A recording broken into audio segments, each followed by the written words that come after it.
Does this sound familiar? Yeah. Let's imagine Alex, a project manager.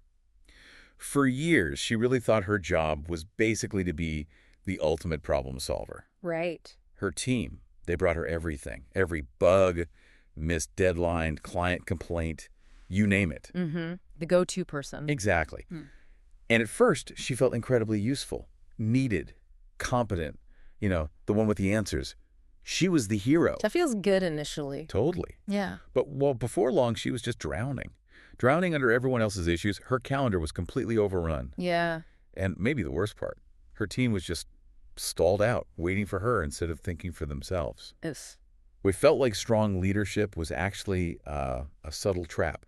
It's the rescuer role in what people call the drama triangle. That's a really key concept here. And unless you break it, like Alex eventually learned she had to, you'll just keep cultivating dependency instead of initiative, burnout instead of real empowerment.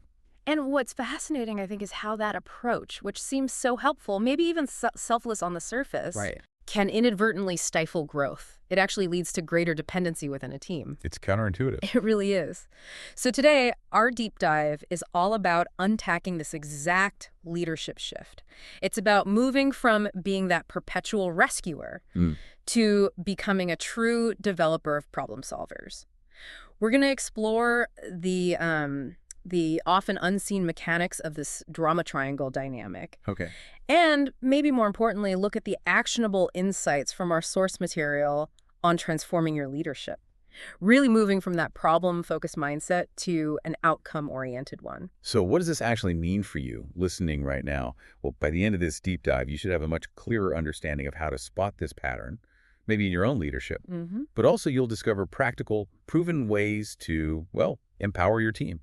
Help them find solutions you might never have even thought of yourself. Yeah, unlocking potential. Exactly. Yeah. You get to reclaim your strategic time, watch your team innovate, and really foster a culture of genuine ownership. So, let's dive deeper into this. Let's do it. That initial feeling, being indispensable, the hero swooping in to solve every crisis. Yeah.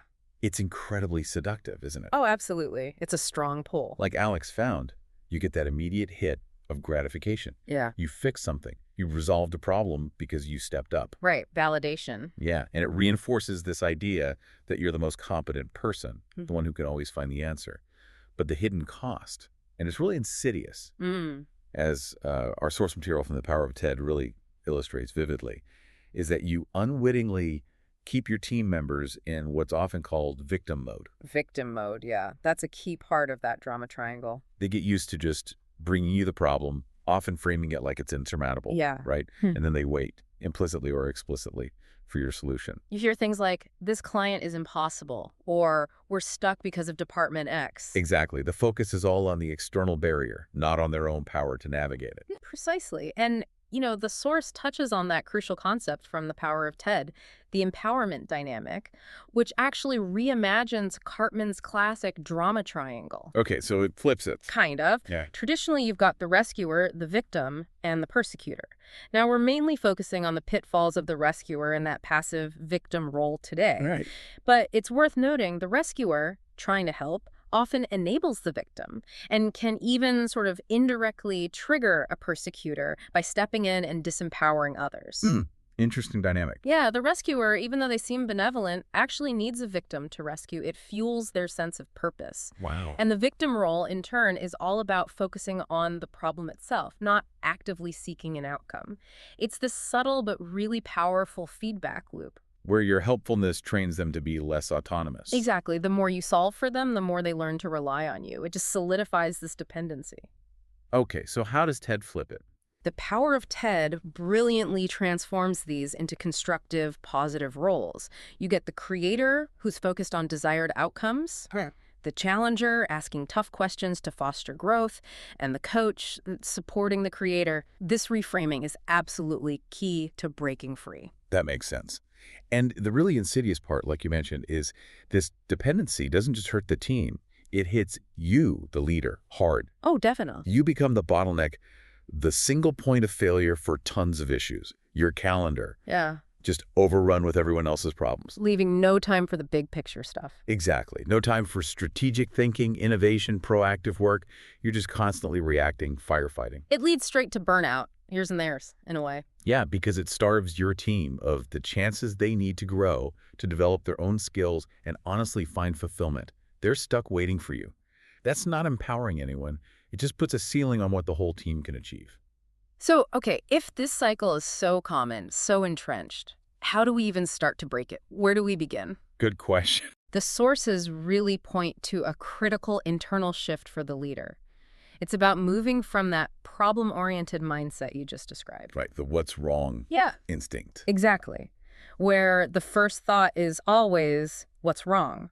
Or how can I fix this? And shifting towards an outcome-oriented one. Outcome-oriented, okay. And this isn't just playing with words, it's not semantics. It's a fundamental change in how you approach every single interaction, every conversation. How so? Instead of immediately jumping into the weeds of the problem someone brings you, it's about pivoting the discussion almost right away towards the desired future state, towards what success actually looks like. Ah, okay. That's where the breakthrough really happens. Yeah. It sounds profound. The source highlights this incredible insight. Instead of asking, what's wrong and how can I fix it? Mm-hmm. You start asking, what outcome do you want? And then how can you move toward it? Yes, that combination. It seems almost too simple, that rephrasing. But the source makes it clear it can totally reframe the whole interaction. It's like switching from, diagnostic mode to solution building mode instantly. For both of you. Yeah. But I imagine there's got to be some initial resistance, right? When Yeah. leaders first try this. What does the source say about handling that moment when a team member expects you to fix it and instead gets a question thrown back? That's a really crucial point.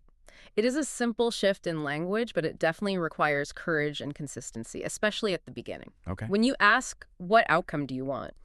You immediately guide the person away from just listing their pains. Right, the complaints. And towards actually envisioning success, defining what done or better really looks like.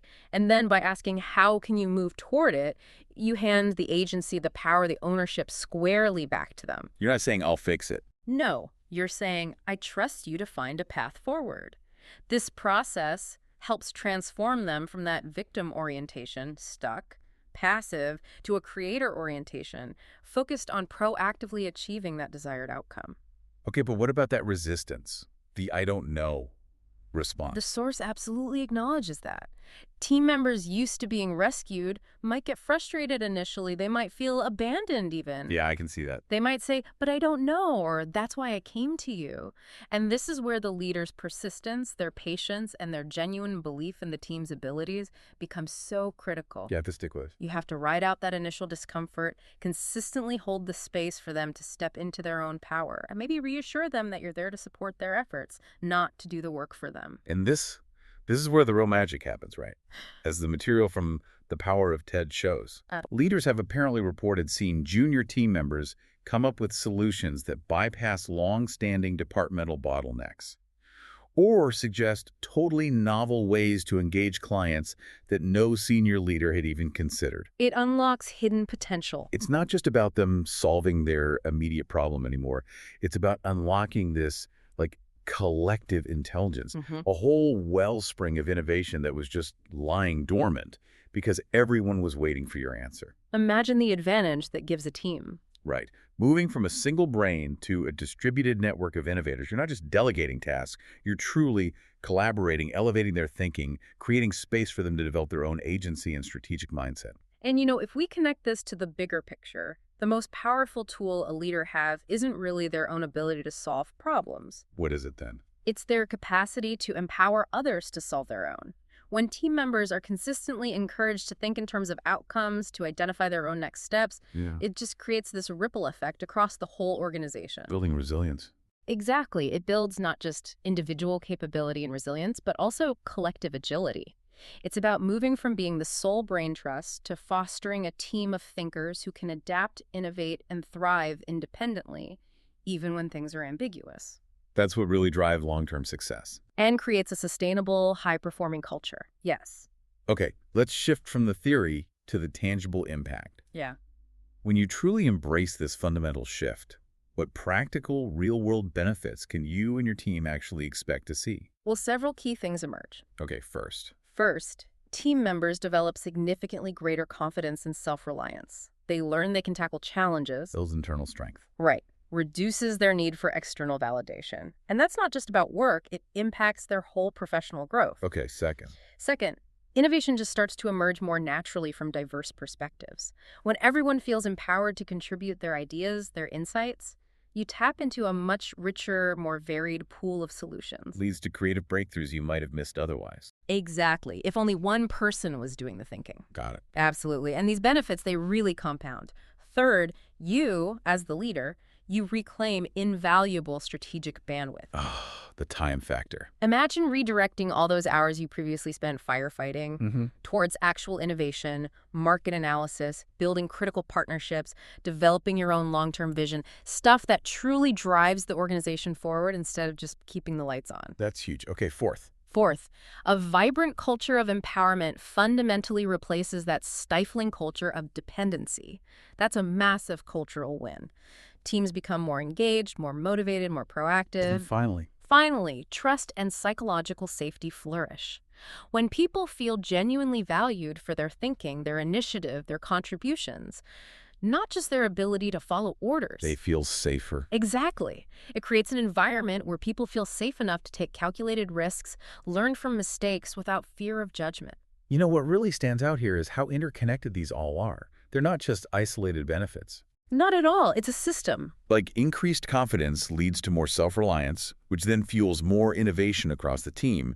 And all of that builds trust and psychological safety, Right. making people feel secure enough to take those risks and offer new ideas. Yeah. It's a powerful, virtuous cycle. It absolutely is. The source material also points to something key here: developing what the Arbinger Institute calls an outward mindset.